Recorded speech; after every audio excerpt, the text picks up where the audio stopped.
Welcome back, everybody. Of course, you know me. My name is Dr. Keith McNally, and this is the Question Guy podcast. I'm here with AnneMoss Rogers, and we're going to talk about her personal story. So, before we jump into that story, know that this is going to be a trigger point. We're going to be talking about suicide. So, this story wraps around her pivotal moment, her most traumatic moment in life. Her son died by suicide. AnneMoss Rogers, welcome to the conversation. Let's dive right in. How are you today? Well, I'm doing all right. Thank you so much. And I also, because of the topic, I think we should mention the National Suicide and Prevention Lifeline is 988, and the crisis text line is 741-741. And there's also warm lines in every state, and you can find that through warmlines.org. And that's if you just want to talk to somebody who's also had similar struggles. So, my story, well, it starts with I've raised two boys. My oldest, Richard Rogers, and my youngest, Charles Aubrey Rogers, who is in, if you can see this, he's in the picture behind me. And he died by suicide in 2015. He lived with depression, anxiety, and also ended up becoming addicted to heroin because what I didn't know is all along Charles struggled with thoughts of suicide, and he would numb those thoughts of suicide with alcohol and drugs. And I can see why he would think that works because in the moment it does work, but of course, long term, I really do believe that is a huge contributing factor as to why he died by suicide. Because, and I'm going to put this in air quotes, being a heroin addict, which is dripping with shame, a phrase we shouldn't use, but that's how he felt that he was society's garbage. He was a throwaway. And he felt that everyone had given up on him, so he gave up on himself. And he was already in a place of vulnerability when it happened. And that event transformed my life. It can transform your life in some really difficult negative ways that are really hard to prevent. And then it can transform your life in really positive ways. But this isn't a superhero story. It's not like you go through this awful thing and all of a sudden you wake up one day, this changed person who, knows exactly what direction to go in and, finds themselves and, just life becomes all roses. It's not like that. It is a bumpy, ugly, back and forth journey. And it takes work. It takes work to learn how to integrate all of that into your life, to give yourself the space to figure out where you want to go after. But I can tell you at that when you have some kind of devastating tragedy in your life, and mine was my son's suicide, you take stock of everything. What matters to you? What what do you want to fight for? What do you want to do going forward? And what kind of activities or jobs, or however you want to phrase it, will help you integrate that loss in your life and find a path to healing. And I want to let you know you're never completely healed from tragedy. It's basically something you should be proud of and you weave into the tapestry of your life because it is part of your own personal story. You can't bury it, you can't avoid it. And the more you avoid it, the worse it will get, and the longer you will stay in that raw, ugly place that you don't want to be. In fact, if you drink and you numb it, you're going to stay in that ugly, raw place for a lot longer than you need to be. I was more interested in learning how to move forward in a healthy and productive way. And part of that, Keith, is connection, finding other people who had been through this journey. And a lot of times, their sort of transformation moment was not what I wanted mine to be, but it kind of gave me a template of understanding what was helpful for people. So a lot of people start a nonprofit, right? But I had been part of a nonprofit who kind of stumbled and never really found their voice because, they started out this passion, but there was never a real clear mission. I didn't have a real clear mission of what a nonprofit should do. And I also don't like all the accounting that goes with a nonprofit. Having at one point been an executive director for 2 years, I was like, I never want to do that again. So my previous life, I had been in advertising and marketing. I started off as a copywriter, and I loved doing that. I loved coming up with ideas. The environment was always difficult for me. It was very political and mean, and lots of drugs and alcohol, which I wasn't into, which made me kind of on the outskirts in terms of fitting in. And I've come to learn that I'm never really going to fit in, and that's okay. And my friends accept that I'm a little out there, just like Charles was. So I owned a digital marketing company while I'm raising my boys. At first, I'm just freelancing at home. After I left the last advertising agency, so that I could spend more time with my boys. So it was more of a part-time thing. And as they got older, I partnered with somebody and started a digital marketing firm. And I thought, I remember when I started it, I'm like, why don't I feel like I have reached what I'm supposed to be doing? And that kept bothering me, that there was something else I was supposed to do, but I hadn't discovered it yet. I'm like, well, geez, I'm in my 50s. When is this going to reveal itself, right?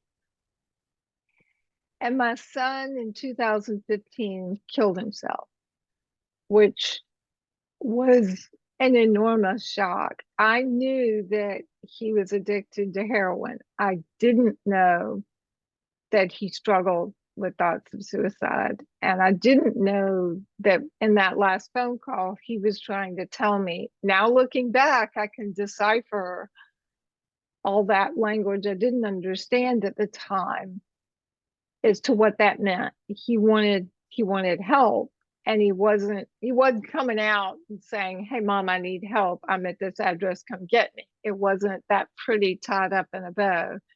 But he was trying to tell me, but he was also going through withdrawal, which I didn't know, which is why the conversation for me was so difficult to follow. So I thought the possibility was that he would die from overdose. And when someone that you love, especially a child, takes their life, it's like, I suck as a parent. Why didn't I see monumental hurt this big? Why wasn't my love enough? It's always our fault. And we start concentrating on the 5% of parenting we did imperfectly and ignoring the 95% that we did right, which is really a process you just have to go through. People will try to talk you out of it. And moving through that, again, takes effort and connection and support, whether it's a therapist or a group or both. I chose groups. I tried individual therapy, and what worked for me was groups. So I joined two of them. I read things. I wasn't able to read more than 2 pages at a time because everything would kind of blur together. What helped me the most, and I started building a resilience toolbox, or building on what I already had from being a brain tumor survivor and being struck by lightning and having broken my neck and been attacked at knife point. So all of those things filled up my toolbox, but it still wasn't enough to carry me through this. But it was all those previous things gave me a foundation from which to build. So a lot of times people will say to me, well, you worked through all this really quickly. And I'm like, number one, we should never make comparisons because every journey is different. But I already had that previous experience that again gave me that foundation where I could build on those tools that had already worked for me. One of them was getting up and exercising first thing in the morning, no matter how cold it was. And making a routine, and because there's comfort in routines. Then I would start to think, I am just not into this digital marketing anymore. I co-owned a firm. We had 10 employees. And they were noticing my lack of motivation. I was kind of the team motivator. And, you know, all of a sudden morale is kind of sinking, but I kept thinking it'll come back.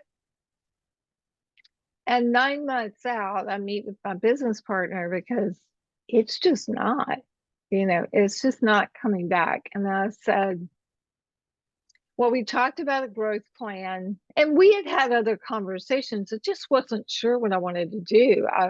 I was emotionally underwater, and just getting up in the morning, eating breakfast, taking a shower, all of that just sucked every last bit of motivation and energy I had and to get through the day.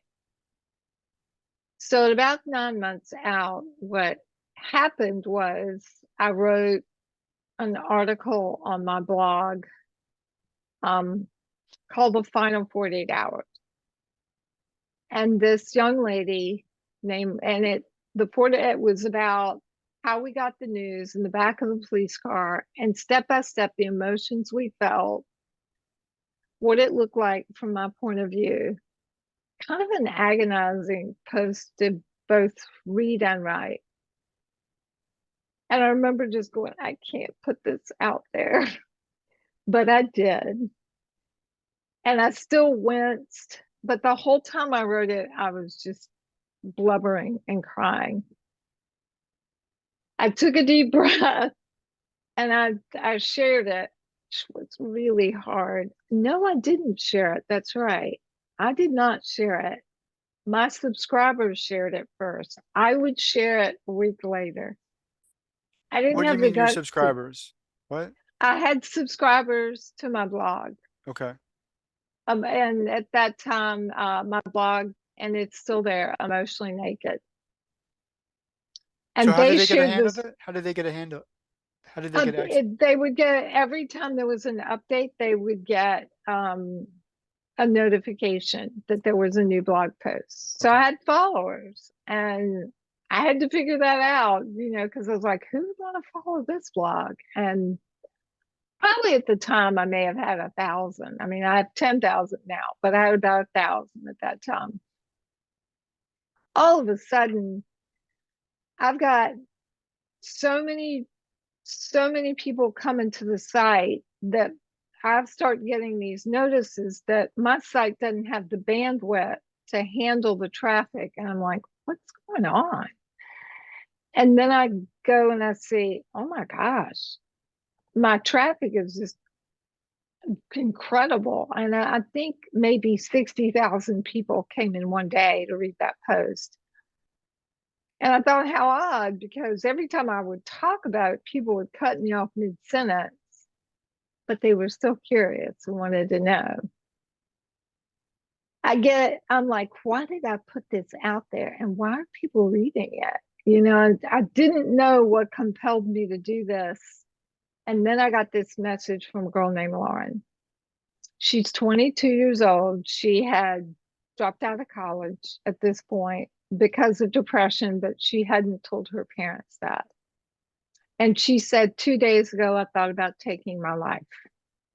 Reading a post from a mother who's felt such devastating pain has changed my perspective on life.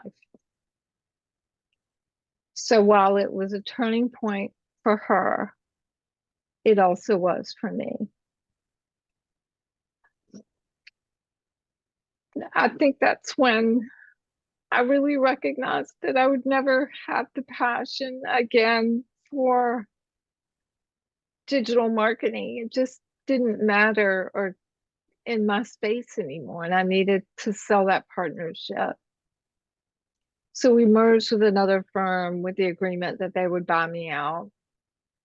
I didn't really know what to do at first. So I was executive director of a small mental health organization for a bit. And I started building sort of a speaking business because I'd always been a speaker. I grew up on stage. I was really comfortable there. And here's another thing, that's where my son was comfortable. He was a creative genius. And when he got on stage, the audience was right in the middle of his hand. So when I'm out there, I feel him with me. And right away, I was addicted to that feeling. And I wanted to educate people. There's all these studies, and it's really hard to translate. Well, what do I say and what do I do? Give me a script. And so I give people little talk, not that, so that it's really clear.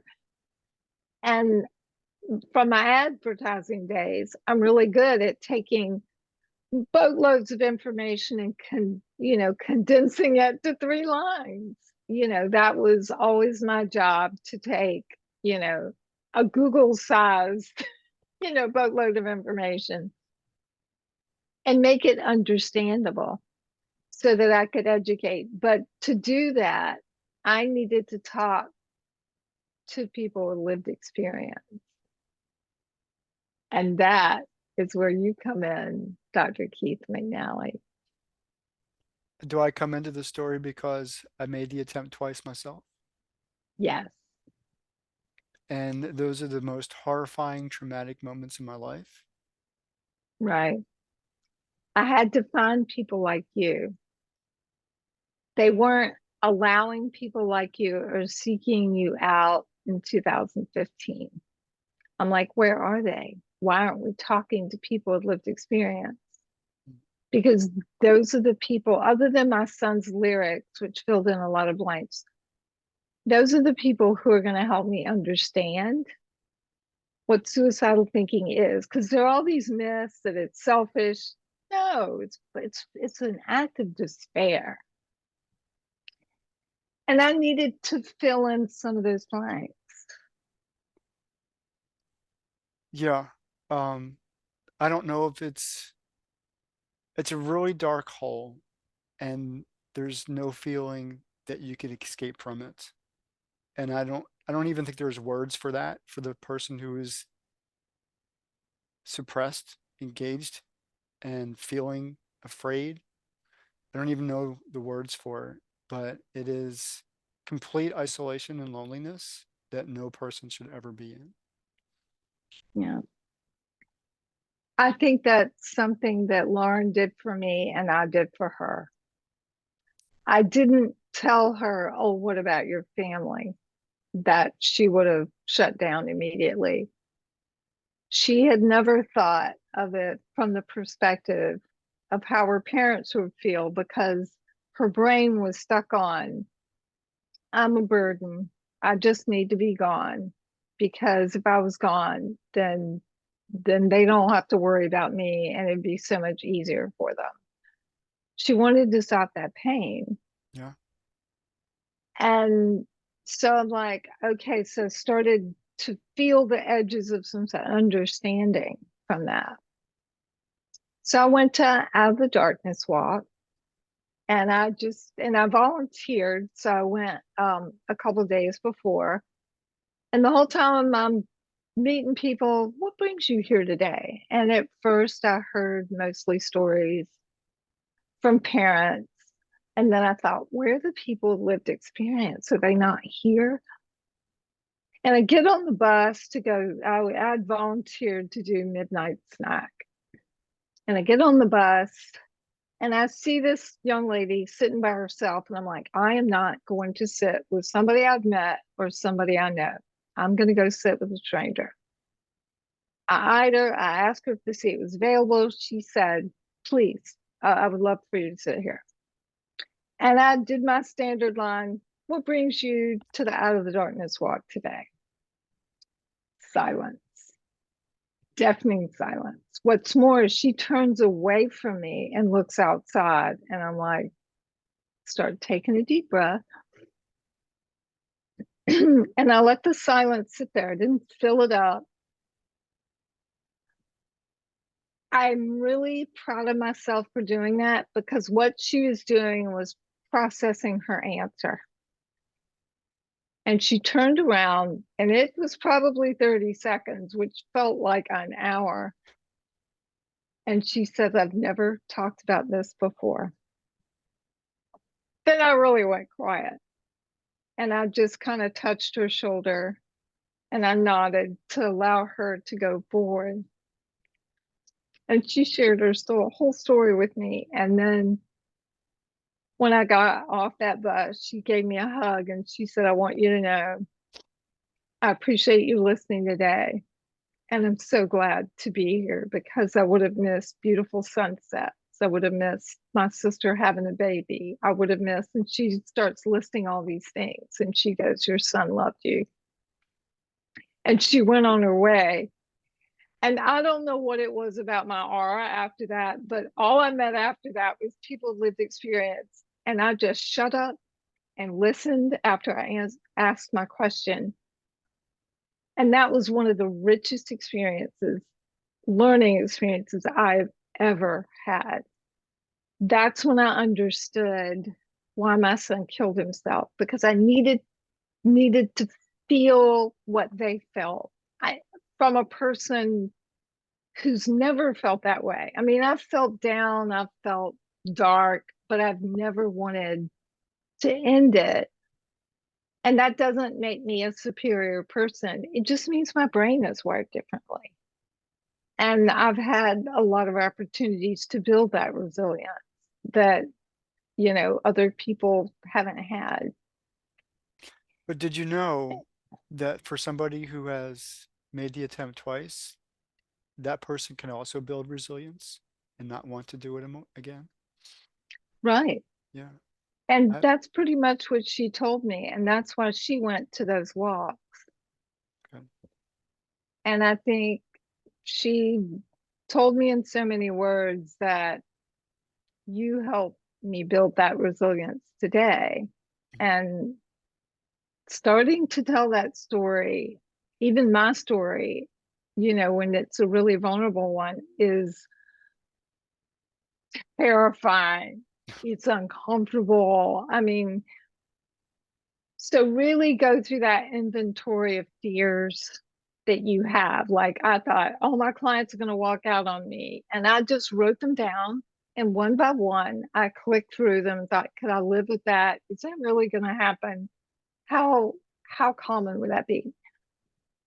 The number one, the number one one that kept dogging me was, what if I'm talking about this and no one listens? It'll feel like I'm burying my child's memory all over again. Because up to this point, nobody was really letting me talk about him.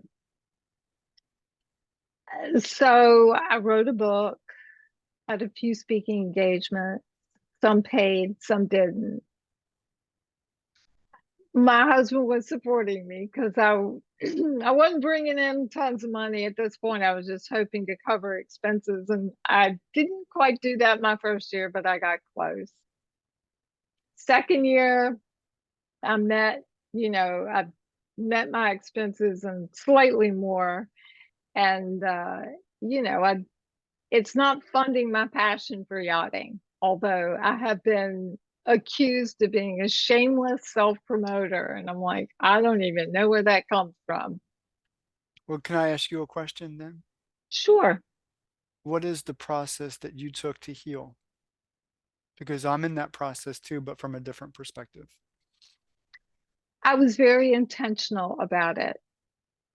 I said, I am not going to do unhealthy things to cope. And I identified things that were unhealthy.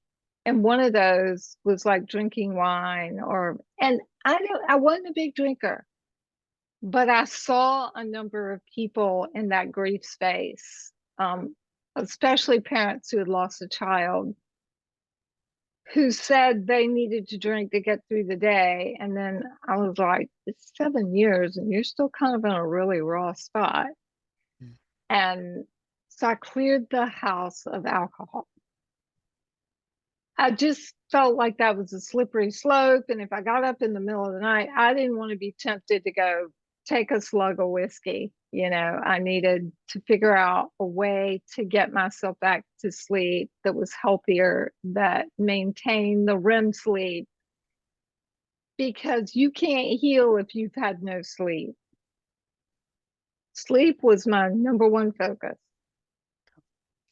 And sometimes when you're depressed, you'll sleep too much. And sometimes when you're anxious and depressed, you'll not sleep enough.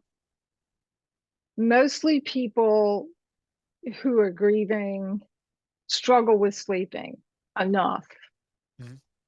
And my son had a sleep disorder, so I had a really good background of sleep hygiene. And I did meditation. Tibet and singing bowls are my favorite. And I go to a local sound bath and then I listen to it on YouTube. But I kept telling myself, if I can't sleep, that's here in my head. That is something I can control. That is something I can do something about. I can't fix the fact that my child has taken his life, but I can address sleep and get good sleep. So sleep was first. Exercise, connection, eat right. Those are the four basics of mental health. And I focused on those. And then the exercise, this was interesting. I learned later that that's actually what's called a TIP skill, TIPP, temperature, intense exercise, paced breathing, and paired muscle relaxation. It is a DBT skill. The temperature was the one that kind of reset my brain. It was really, really cold that winter. So by going out in the morning and running in the cold, sometimes in 7 degrees, which that's cold for Virginia. I I was like, I'm cold when it's 51. And I just wrapped up, but that cold resets your brain. So if it's in the middle of the summer, you can put an ice pack on your chest. You can put ice on your wrist. You can dunk your face in a bowl of ice water for 30 seconds. And Or at not a least lot of your fun. hands. I don't know about your face. I do my hands. Right. But actually, the face will reset your brain. That's the one that everybody least wants to do. But if you're in suicidal crisis, that that can save your life and it's worth it. So that temperature was a big one for me. The paced breathing was another one. I learned breathing strategies through the Tibetan singing bells and some of the yoga I was taking. Um, so it was funny that later I would find out a lot of the skills I would, actually had some scientific basis. Another thing I did was I didn't avoid. I felt my feelings. I let them in. And I'm going to share a secret with you. Those really intense feelings that take you to your knees and curl you up in a ball, they last about 60 to 90 seconds. Sometimes people say it's longer, sometimes people it's shorter, but most scientific evidence say 60 to 90 seconds. Mine lasted around 50 seconds for the most part.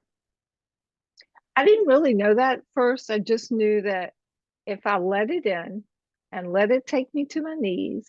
And I screamed and I kicked and I cried and I just let it all out, that it would lift. And then I could go distract myself, because avoidance will keep you stuck. Numbing and avoidance will keep you stuck in that ugly, raw place longer than you want. And what we want to do is, we can't take that pain away, whatever you're suffering through, but we can lessen that suffering by using healthy coping strategies. I struggled with getting out of bed in the morning. So I broke it down into micro steps. Instead of thinking, oh my gosh, I got to get in the shower, I have to put on my clothes, I have to run, then I have to come do a shower, blah, blah. It was way overwhelming to me. I could barely crack an egg and scramble it for scrambled egg. I was emotionally underwater, and it was difficult to get anything done. And every morning when you've lost someone, you wake up and the reality of what is your life hits you in the face, like having Gatorade poured over your head. And you're like, oh, that's true. I am in this and I can't slip out of this life and get into a beautiful life somewhere else. So I said I would let that in, let myself process it. And I'm like, then it was, AnneMoss, just put your feet on the floor. So what I did is I broke down that morning routine into micro steps. Mm-hmm. And the first one was put your feet on the floor and then go to the bathroom and brush your teeth. And then there were a couple of times I actually had to write it on a Post-it note and put it on the wall, because I didn't know what came next. Your I brain had can't trouble, process it. Yeah. right? I had trouble sequencing things. And Charles would have that trouble when he was overwhelmed too. Mm-hmm. It's kind of a side effect of dyscalculia, which is kind of dyslexia, but with numbers and calendars and directions. It's your brain having disconnects. difficult. Yeah. Trauma disconnects the Yeah, brain. Yeah. From the rest of the body. exactly. And so I had to find a way to kind of allow it to calm down enough to reconnect, to do the important tasks I had to get through that day. I used self-affirming, you're doing the best you can. You feel this way because you love so much. I developed a strategy for the coulda, woulda, shouldas, because a couple of times I spent all day in that guilt spiral, over and over and over, refiring it. Right. Right. So I made a rule for myself, because it's part of the process. When somebody takes an intent to die, it's the people left behind feel it's their fault. So we get on this coulda, woulda, shoulda thing. So I said, okay, I'm going to think about the coulda, woulda, shouldas. I'm going to go through that whole process, but I only get to do it once a day. And once I've gone through that list of questions, I can't go back over those same questions. And I timed it out. It was a couple of minutes for me, or 7 minutes. All right, you get your 7 minutes, torture yourself all you want, but then you're done for the day. Sometimes in the afternoon, it would come back. I'm like, nope, AnneMoss, you've already tortured yourself for the day. Tomorrow, you get to do it all over again. But today, you're done. And then I would do it the next day, but I would limit it to one time a day. Okay. Now, it could work differently for different people. It could be that you do it twice a day for shorter amounts of time, but over time, I would reduce the amount of time I spent doing that. So wherever you are, you can kind of create your own process for just putting guardrails around the time that you're torturing yourself, because you're going to do it. Nobody can talk you out of it. Mm. But put some boundaries around it so it doesn't take you out of your life completely. And, just takes you out of your life for 3 minutes.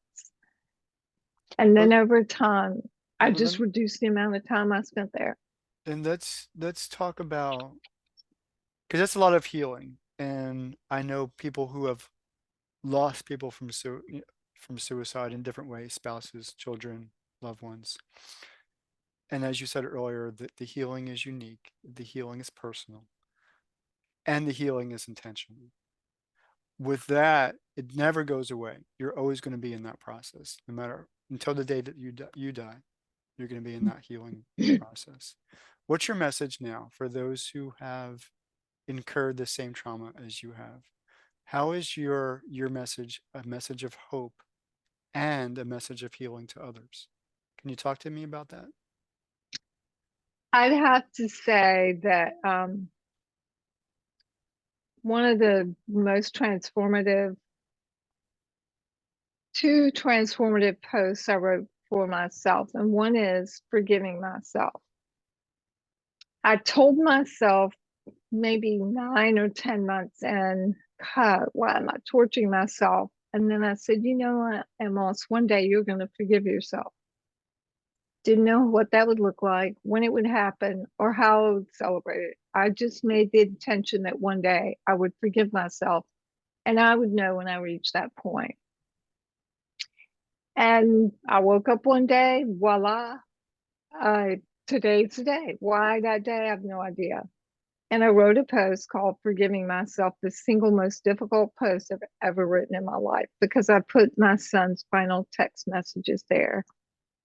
What I realized is I had been hyper focused on all that negative stuff, really ignoring all the beautiful life and things that he said and did that were manipulative, that confused me, that I wouldn't have been able to sort out. And it took me years and years to sort it out. So I do have jabs of regret still, but I just have to remember, unless you've forgiven yourself. And occasionally I'll go back and I'll read that post. Um, Another way I've done it is that over time, your relationship with your beloved dead evolves. If you had told me I have a relationship with my beloved dead, I would have told you were off your rocker. And that grief that's painful, awful, and that you want to push away and that you think is your enemy at first, later becomes something you cuddle with that's like, oh, it's mine. I'm going to go off into a corner and we're going to be alone because it's the only tie I have to the one that I love. And I'm proud of it and I love it and I don't hate it anymore. So I wrote a love letter from grief of how it evolved from this ugly, nasty thing that I wanted to push away to the tie that to the one that I love. And I wrote that in my book and on my blog. And I will say that a lot of people, one of the first things they say is, I love that letter from grief that grief wrote to you. It gave me such hope. And I want everyone to know that life is going to throw at you all kinds of things, difficult adversity, and it's going to throw beautiful and joyful moments as well. Everything is temporary. And you can move forward and work through whatever it is.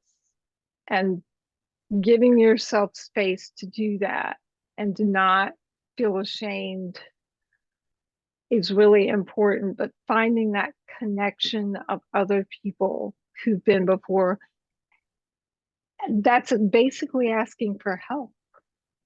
And we need to be okay with that because we're not meant to grieve alone. So, like, I run a 6-week series where a group of moms and dads who've lost a child to any cause of death will be getting together once a week for 6 weeks to work with me and Carla Helbert. Coping strategies for grief and loss, how to lessen your suffering after your child dies. Because there are ways that you can lessen that suffering, although nothing takes away that pain.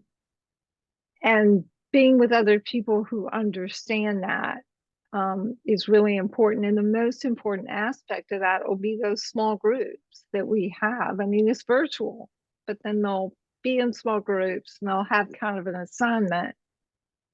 But that is what is enriching. You know, when I've done workshops, if you don't give them time to connect and learn about each other, you're going to hear about it on the feedback forum. And, you know, we need to allow people space to have those conversations. I have hope after the most devastating loss of my life. And if I can, I feel like anyone can. And you're here too. And I agree. It's through the conversation that I found my own healing. And I've had over 1,000 of them at this point, not all of them recorded. AnneMoss Rogers, I appreciate your time today. And I invite you back, please. Maybe not just once, but many times. I think there's a lot of value here um, that just can't be overstated. Thank you. Thank you so much, Keith. I appreciate it. For those of you who are watching and listening, this has been another edition of the Question Guy podcast, and I'll see you next time. Take care.